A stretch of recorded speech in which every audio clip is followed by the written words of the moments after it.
కీర్తన గ్రంథం 91వ అధ్యాయం. ప్రతిరోజు ధ్యానించండి. రాత్రి వేళ కలుగు భయముకైనను పగటి వేళ ఎగురు బాణముకైనను భయపడకుందు అంటుంది. హల్లెలూయా. ప్రతిరోజు ఉదయం సాయంత్రము కీర్తన 91 ధ్యానించడం మొదలుపెట్టు. నీ జీవితంలో నీకు ధైర్యం ఇస్తాడు దేవుడు. నీ ప్రక్కన 1000 మంది పడినా, నీ కుడి పక్కన 10,000 మంది పడినా ఏ అపాయం నీకు సంభవించదని వాక్యంలో సెలవిస్తుంది.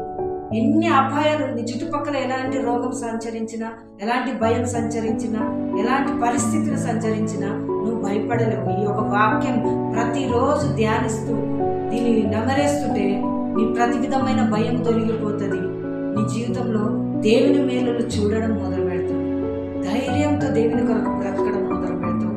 ధైర్యంతో దేవుని కొరకు నిలబడడం మొదలు పెడతావు. నీ పరిస్థితులను నువ్వు ఎలా జయించాలో నేర్చుకోవడం మొదలు